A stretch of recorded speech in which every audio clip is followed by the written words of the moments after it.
আল্লাহ তুমি আমার গুনাহগার উম্মতকে বাঁচাও। বিশ্বনবী পাগলের মতো একবার হাউজে কাউসারে যাবেন, একবার সিরাতে যাবেন, একবার পুলসিরাতের দিকে, একবার হাউজে কাউসারের দিকে পাগলের মতো দৌড়াতে থাকবেন। তার কোনো গুনাহগার উম্মত যাতে জাহান্নামে ঢুকে না যায়, সেদিন কেউ সুপারিশ করতে পারবে না বিশ্বনবী ছাড়া। কিয়ামতের ময়দানে ওই বিভীষিকাময় সময়ে মুসিবতের কালে মানুষগুলো পাগল হয়ে বিশ্বনবীকে খুঁজতে আরম্ভ করবে। সবাই মিলে বিশ্বনবীর কাছে যেয়ে বলবে, ইয়া রাহমাতাল লিল আলামিন, ইয়া খাতামান নবীন, রাহমাতাল লিল আলামিন। দেখেন আমাদের কি অবস্থা, কি কঠিন বিপদে আমরা আছি, দাঁড়াতে পারি না, সূর্যের আলোতে ঘেমে হয়রান। আজকে কেউ সুপারিশ করতে পারবে না। সব নবীরা অপারগতা স্বীকার করেছে, তারা বলেছে আপনি ছাড়া কেউ নাকি আল্লাহর সামনে দাঁড়াতে পারবেন না, আপনি একটু সুপারিশ করেন। বিশ্বনবী বলবেন, আসো আসো, আজকের দিনে আমি ছাড়া আল্লাহর সামনে কেউ দাঁড়াতে পারবে না। বিশ্বনবী মাকামে মাহমুদে যে আল্লাহু আকবার বলে সিজদায় লুটিয়ে পড়বেন, আল্লাহ রাব্বুল আলামিন বিশ্বনবীকে এমন কিছু চমৎকার শব্দ শিখাবেন, ওই শব্দগুলো দিয়ে আল্লাহর প্রশংসা করে বিশ্বনবী কাঁদতে আরম্ভ করবেন। বিশ্বনবী এমন ভাবে অজর দ্বারায় সিজদায় লুটিয়ে পড়ে কাঁদবেন, রব্বুল আলামিনের রহমতের দরিয়ায় জোশ লেগে যাবে। রব্বুল আলামিন এই দৃশ্য থেকে সহ্য করতে পারবেন না। রব্বুল আলামিন বলবেন, ইয়া মুহাম্মদ ইরফা রাসাক, ও নবী আপনি মাথা তোলেন, মাথা তোলেন, আপনার কান্না আমি সহ্য করতে পারি না।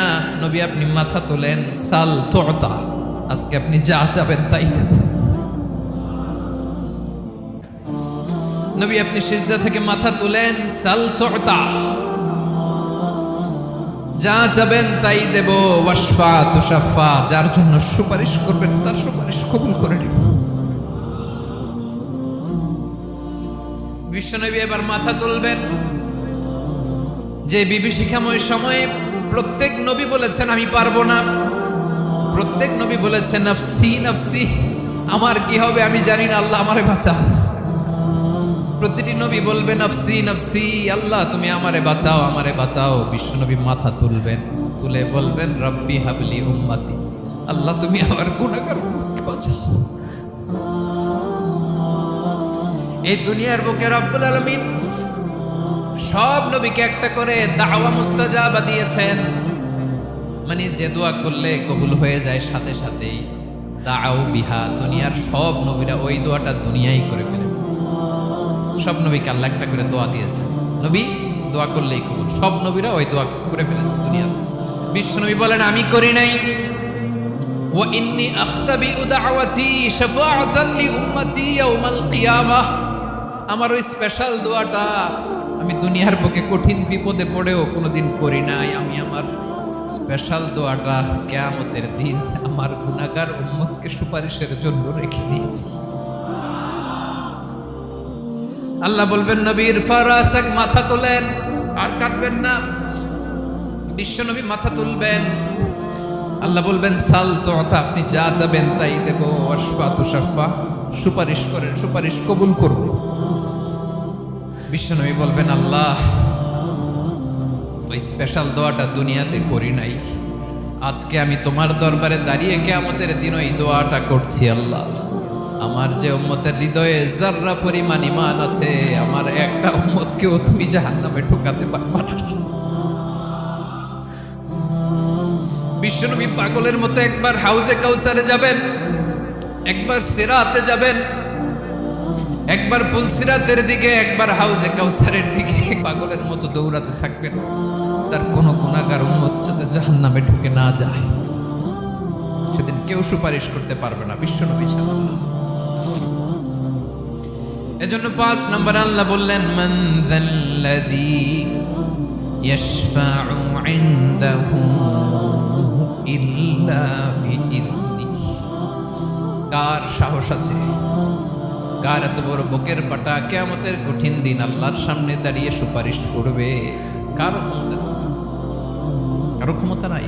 বিশ্বনবী সেদিন সেজদায় পড়ে উম্মতের জন্য কাঁদবেন, সবাই কাঁদবে নফসি নফসি, আল্লাহ আমারে বাঁচাও, আল্লাহ আমারে বাঁচাও। বিশ্বনবী বলবেন উম্মতি উম্মতি। বিশ্বনবী আমার জন্য কাঁদবেন, আপনার জন্য কাঁদবেন, আমাদের জন্য সেদিন কেঁদে কেঁদে জাহান্নামের দরজায় দাঁড়িয়ে আমাদেরকে টেনে টেনে জান্নাতে ঢুকাবেন। এজন্যই বিশ্বনবীর ভালোবাসা যেন আমাদের হৃদয়ে ভরপুর থাকে। আমার ভাইয়েরা, প্রতি শুক্রবার বিশ্বনবীর উপরে বেশি বেশি যেন আমরা দুরূদ পড়ি। আমরা যখন বিশ্বনবীর সালাম দেই, দুরূদ পড়ি, একদল স্পেশাল ফেরেশতা আছে যারা বিশ্বনবীর দুধটা নিয়ে সরাসরি বিশ্বনবীর রওজায় যায়, যে বলে অমুকের বেটা অমুক আপনারে সালাম দিয়েছে। বিশ্বনবী নিজ কবরের থেকে নিজেই সালামের উত্তর দেয়। বিশ্বনবীর ভালোবাসা যেন আমাদের হৃদয়ে থাকে, বিশ্বনবীর সুন্নাহ দিয়ে যেন আমাদের জীবনটাকে সাজাই। পারা যাবে ইনশাআল্লাহ। বিশ্বনবীর ভালোবাসা ছাড়া কেউ জান্নাতে ঢুকতে পারবে। বিশ্বনবীর পক্ষে আমরা বলব, বিশ্বনবীর পক্ষে আমরা লিখব, বিশ্বনবীর জন্য আমরা আমাদের কলিজার রক্ত বিলিয়ে দিব, ঠিক কিনা বলেন? সেদিন বিশ্বনবী ছাড়া কেউ সুপারিশ করতে পারবে না। 5 নম্বর আল্লাহ বললেন, মান যাল্লাযী ইয়াশফাউ ইনদাহু ইল্লা বিইذনি। কে আছে সুপারিশ করবে আল্লাহর সামনে? আর আপনি আপনার বাবার দরবারে যে সেজদা দেন, হ্যাঁ? ইব্রাহিম আলাইহিস সালাম থারথার করে কাঁপবে আর বলবে নাফসি নাফসি, আল্লাহ আমারে বাঁচাও। মুসা আলাইহিস সালাম থারথার করে কাঁপবে, আল্লাহ নাফসি নাফসি, আমারে বাঁচাও। আর আপনি পীরের দরবারে যে সেজদা দেন, কোথায় আছেন আপনি? খবরদার, কেউ বাঁচাতে পারবে না। যাকে ইল্লা আল্লাহ যাকে অনুমতি দেন, বিশ্বনবীকে দিবেন, নবীদেরকে দিবেন। এরপরে আল্লাহ তার স্পেশাল ওয়ালিদেরকে, মুত্তাকিনদেরকে, শহীদদেরকে, সিলেক্টেড বান্দাদেরকে দিবেন। কিন্তু কাকে দিবেন, কার জন্য দিবেন, দুনিয়ার কেউ জানে না একজন ছাড়া। তিনি কে? আল্লাহর ওয়ালিদেরকে, নেককার লোকদেরকে আল্লাহ সুপারিশের অনুমতি দিবেন। কিন্তু আপনি যারে মানেন, যার পায়ে সেজদায় লুটিয়ে পড়ে থাকেন, তারে যে আল্লাহ দিবেন, এটার কোনো গ্যারান্টি আছে? কথা বলেন। এজন্য জপতে হবে একজনের নাম। আওয়াজ করে বলুন, তিনি কে?